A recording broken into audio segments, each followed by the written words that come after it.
Wait, you have to pay for what now? Welcome to WatchMojo.com, and today we're counting down our picks for the top 10 full-priced games with ridiculous microtransactions.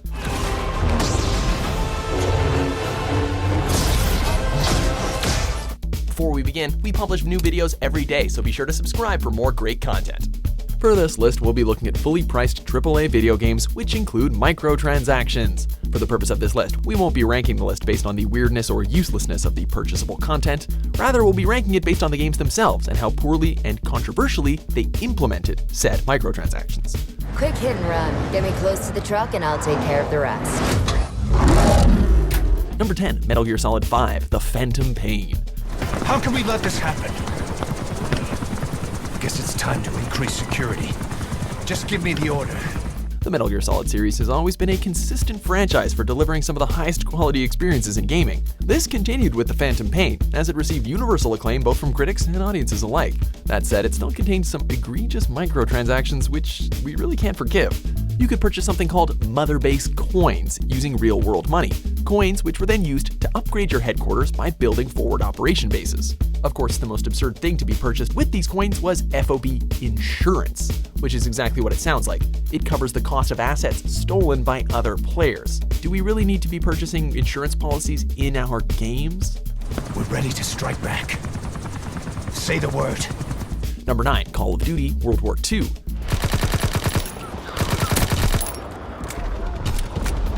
It wouldn't be a modern Call of Duty game without some microtransactions now, would it?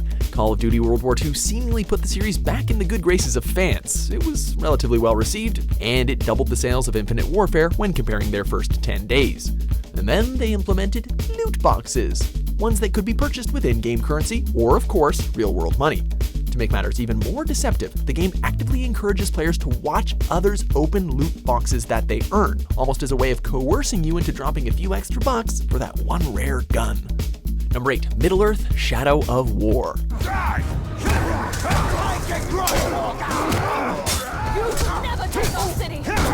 Middle-earth Shadow of Mordor was one of 2014's best titles, and then Shadow of War had to essentially squander that good reputation.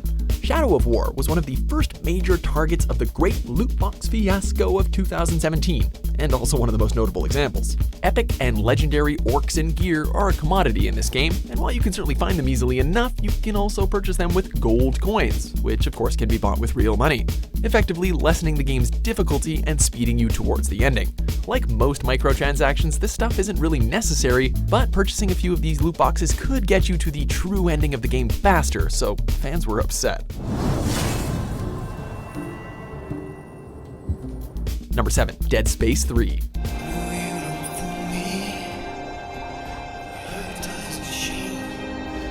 The first two Dead Space games are masterpieces of survival horror. Taut, dark, scary, they're the epitome of the genre. Then, Dead Space 3 all but eliminated the whole survival and horror aspect with the promises of godlike items if you just forked out a few extra bucks. Crafting weapons is a major aspect to this version of Dead Space, and the game allows you to bypass exploration in favor of simply purchasing the necessary components to craft better weapons. This completely negates the survival aspect of the game and eliminates any sort of tension, exploration, or fear. When you can simply buy the best gun around, what do you have left to be scared of?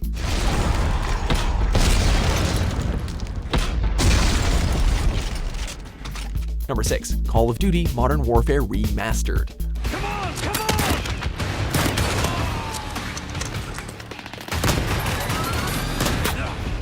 Leave it to Activision to completely ruin one of the most beloved multiplayer games of all time with their business practices.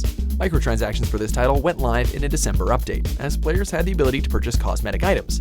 The following February, though, players could purchase new weapons, including a fully auto 12-gauge shotgun and a 44 Magnum, despite Activision promising that microtransactions would be limited to cosmetics.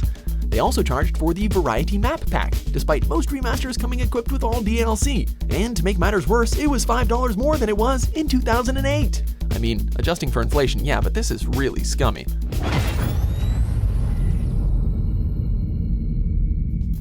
Number 5, Deus Ex: Mankind Divided. What do you want? You have been cleared through this checkpoint. Go. Human Revolution was one of the greatest games of the 7th generation, so fan expectations were high for the follow-up, Mankind Divided. While the title was well received enough, the implementation of microtransactions definitely squandered some of their goodwill. I mean, we're beginning to see a pattern here. Fantastic predecessor, disappointing microtransaction-riddled sequel. Mankind Divided offered over a dozen microtransaction packs, which allowed you to purchase in-game credits, praxis kits for your augmentation, weapon packs, and chipsets. The best part about all this, most of these items were one-time use, so you didn't exactly keep the stuff that you bought. Obviously, these microtransactions were completely unnecessary, with the game's producer calling them accelerators. But come on, that's like paying to cheat. If you want to make a shitty mobile game with these shitty mobile game tactics in them, then do it in your shitty mobile game division like you already do. Number 4, Need for Speed Payback. This is gonna get me some views for sure. EA had a tough 2017, needless to say. Need for Speed was no exception either, as players noticed that Payback's progression system was far harsher and more restrictive than games in the past. Suddenly, you had to use what was essentially a slot machine to get parts needed to tune up your car, and players had to contend with artificial timers to limit the amounts of times you could use one at a time. The response was so toxic that EA altered the progression system, increasing the amount of rep and bank given to players and dishing out more frequent air suspension in shipments. But at that point, the damage had already been done.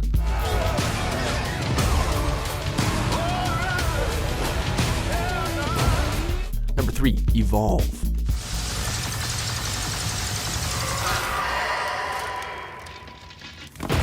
Evolve was meant to be the next big, evolution in multiplayer experiences, similar to Left 4 Dead's surprisingly fun and expansive Versive mode. What players got instead was the shell of a good game, which required you to pay double to get the full experience. The DLC and microtransactions were enough to bring the whole experience crashing down, though. The Season Pass cost $25 and gave you access to 4 unique monsters, also sold separately for $7.50, and some skins. The game also forced you to purchase skins for your monsters and weapons, something that could have easily been made available through a progression system, similar to Call of Duty.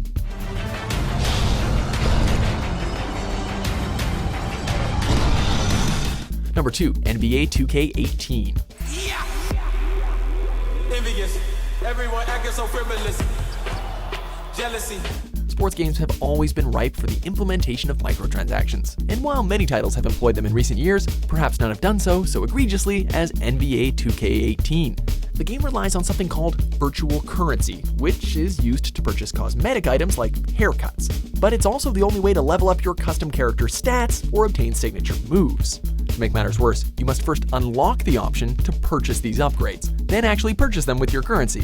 Accumulating currency takes forever, or you can just buy it in bulk with real cash, an option which the game shamelessly throws in your face every chance it gets. Whoa, deja vu. It's like we've been here before. Past life, you think? Number 1, Star Wars Battlefront 2.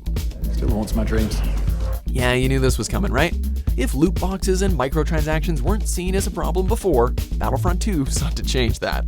Players noticed that the beta contained loot boxes, which in the full version would give paying players a significant advantage. Players also noticed that it took dozens of hours of grinding to unlock characters without purchases. EA tried to smooth this over by lowering the necessary credits to unlock heroes, while also lowering the rewards they gave you for grinding, so it just evened out. The outrage resulted in EA losing $3 billion in stock value, and it caught the attention of various government bodies around the world, who are now exploring the potentially harmful practice of loot boxes, which many consider to be a form of exploitative gambling. It's a trap. Good job, EA.